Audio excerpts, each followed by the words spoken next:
Hello दोस्तों, स्वागत है आपका एसआर जनरल स्टडीज़ पे। तो आज हम पढ़ने वाले हैं सेडिशन लॉ के बारे में।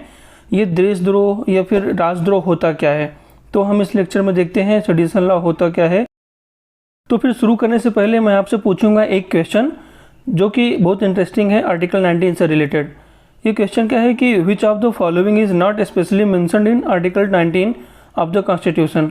Freedom of speech and expression, freedom to assemble peacefully without arms, freedom to move freely, freedom of the press. आप इसका आंसर कमेंट बॉक्स में दे सकते हैं।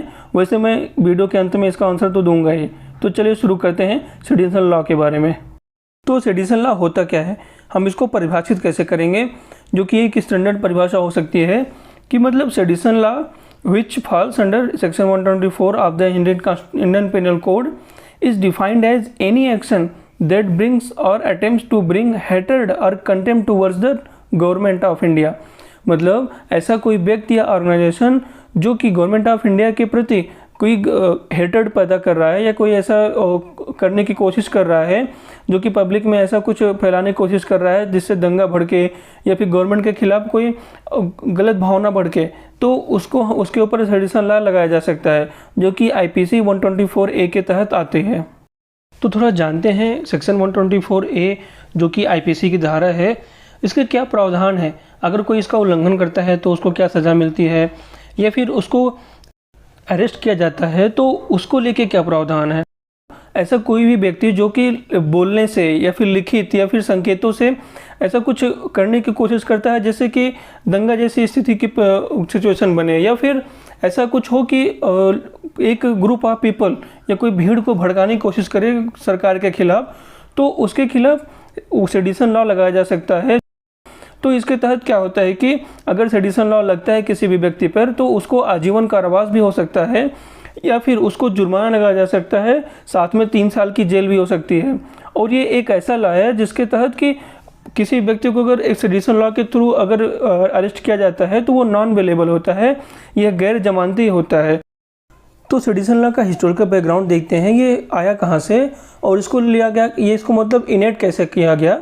तो ये क्या हुआ कि 17वीं सेंचुरी में इंग्लैंड में वहाँ पे क्या हुआ कि वहाँ के जो लॉ मेकर्स थे उन्होंने क्या सोचा कि गवर्नमेंट की जो अच्छी चीज़ें हैं, अच्छे ओपिनियन से वही आनी चाहिए पीपल्स के बीच में।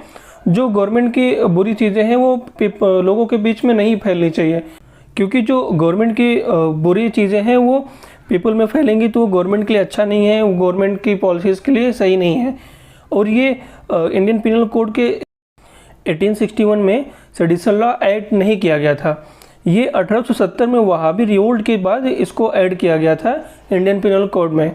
और ये क्या 1870 में इसको इंग्लैंड के द्वारा ही, ब्रिटिशर्स के द्वारा ही इसको ऐड किया गया था। और इसको सबसे ज़्यादा क्या करते थे ब्रिटिशर्स, इसको फ्रीडम फाइटर्स जो भारत के थे उनके खिलाफ यूज करते थे। और सबसे पहले इसको मुकदमा चलाने के लिए यूज़ किया गया था बाल गंगाधर तिलक के ऊपर। तो 1862 में सुप्रीम कोर्ट ने Kedarnath versus state of Bihar के केस में इस सेडिशन लॉ को अपहेल्ड किया था, लेकिन इसने कुछ प्रावधानों को लिमिट कर दिया था। जैसे कि कोई भी व्यक्ति है, कोई भी भीड़ है, कोई भी पीपल है, वो गवर्नमेंट की पॉलिसीज़ को क्रिटिसाइज़ कर सकते हैं, ये उनका अधिकार है, लेकिन वो पीसफुली होना चाहिए। सो कोई भी व्यक्ति या फिर कोई ग्रुप ऑफ पीपल गवर्नमेंट की पॉलिसीज़ की कड़ी निंदा कर सकता है, ये उनके अधिकार में आता है।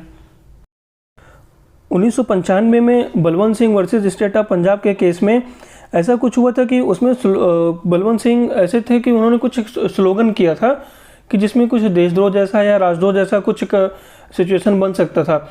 लेकिन सुप्रीम कोर्ट ने उसमें वर्डिक्ट दिया था कि कोई भी व्यक्ति अगर कुछ स्लोगनियरिंग करता है लेकिन उससे पीपल्स का रिस्पांस नहीं आता, मतलब कोई भी व्यक्ति अगर ऐसा कोई काम कर रहा है जो कि राजद्रोह या देशद्रोह के कैटेगरी में आ सकता है, लेकिन वो किसी भी ग्रुप ऑफ पीपल या फिर किसी भी व्यक्ति द्वारा उस पर कोई रिस्पॉन्स ही नहीं आ रहा है, बस वो अकेले किया जा रहा है, तो वो सेडिशन लॉ के अंतर्गत नहीं आएगा, तो उसके ऊपर सेडिशन लॉ नहीं लगाया जा सकता।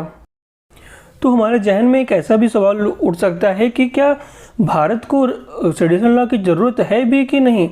मतलब कि भाई हर एक पीपल को ऐसा फ्रीडम है, फ्रीडम ऑफ स्पीच की मान्यता दी गई है भारत में, उसको एक अधिकार है, संविधान उसको अधिकार देता है कि कोई भी व्यक्ति अपने विचारों को प्रकट कर सकता है। गवर्नमेंट की पॉलिसीज़ की निंदा कर सकता है, वो किसी भी भीड़ को इकट्ठा करके संबोधन दे सकता है। तो क्या उनके ऊपर अगर गलती से ऐसा कुछ किया गया, क्योंकि देखा गया है कि पास में बहुत सारे गवर्नमेंट्स के द्वारा ऐसा किया गया है कि ये इसका कुछ मिसयूज़ भी हुआ है, लोगों के ऊपर सेडिशन लॉ लगाए गए हैं। अगर किसी व्यक्ति के ऊपर सपोज करो सेडिशन लॉ लग गया, वो तो भाई राष्ट्रद्रोही हो गया, देशद्रोही हो गया, उसकी तो पूरी इमेज ही खराब हो गई। तो उसके लिए तो ये अच्छा नहीं है ना। और ये नॉन बेलेबल होता है, तो उसको अरेस्ट करके उसको बेल भी नहीं मिल रही है, तो उसकी तो पूरी लाइफ करियर ही खराब हो गया। तो ऐसे में भाई क्या भारत को इसकी ज़रूरत है भी कि नहीं? क्योंकि हमारे देश में किसी भी पीपल को, किसी भी व्यक्ति को गवर्नमेंट की पॉलिसीज़ को क्रिटिसाइज़ करने, उसको चैलेंज करने, उस पर डिबेट करने, उसको डिसएग्री करने का अधिकार है। तो इसको ज़रूरी नहीं कि सबके ऊपर लगाई जाए। बहुत से केसेस ऐसे भी आए हैं कि बहुत लोगों के ऊपर सेडिशन लॉ लगाए गए हैं, लेकिन उसमें से बहुत मैक्सिमम लोगों के ऊपर ये साबित नहीं हुआ, बस कुछ ही लोग उसके लिए दोषी पाए गए हैं। तो कुछ ऐसे भी बातें उठती रही कि क्या सेडिशन लॉ को ख़त्म कर दिया जाए, स्क्रैप कर दिया जाए। लेकिन 2019 में state of minister for home Nityanand Rai ने लिखित में बोला था कि देश के कुछ ऐसे तत्वों से निपटने के लिए, जैसे आतंकवादी, देशद्रोही, अलगाववादी तत्वों को प्रभावी रूप से निपटने के लिए ऐसा कोई भी प्रावधान अभी नहीं है कि इसको स्क्रैप कर दिया जाए या हटा दिया जाए। तो दोस्तों, हमने इस सेशन में देखा कि सेडिशन लॉ होता क्या है, ये आईपीसी के किस धारा में आता है, मतलब ये आईपीसी की किस सेक्शन के अंदर आता है, और ये कब इसको लिया गया, ब्रिटिशर्स ने इसको कब इंडियन पिनल कोड में ऐड किया, और इसके तहत क्या क्या प्रावधान हैं। तो अब हम आते हैं उस क्वेश्चन पे जिसको हमने आपसे इस वीडियो के स्टार्ट में पूछा था, जो कि आर्टिकल 19 से रिलेटेड था। Which of the following is not specifically mentioned in article 19 of the constitution? Freedom of speech and expression, freedom to assemble peacefully without arms, freedom to move freely, freedom of the press. So इसका सही answer है freedom of the press. ये क्या है कि article 19 में इसका कोई जिक्र नहीं है, आर्टिकल 19 में मेंशन नहीं है। तो हम मिलते हैं अपने अगले सेशन में। अगर आपने हमारे चैनल को सब्सक्राइब नहीं किया है तो सब्सक्राइब कर लीजिए, लाइक भी करिए और जितना हो सके उतना शेयर कीजिए, ताकि हमें मोटिवेशन मिल सके, हम ऐसे ही अच्छे अच्छे वीडियोस, ऐसे सेशन आपके लिए लाते रहें। तो चैनल को ज़रूर सब्सक्राइब कीजिएगा और लाइक भी कीजिएगा। So thank you, bye bye.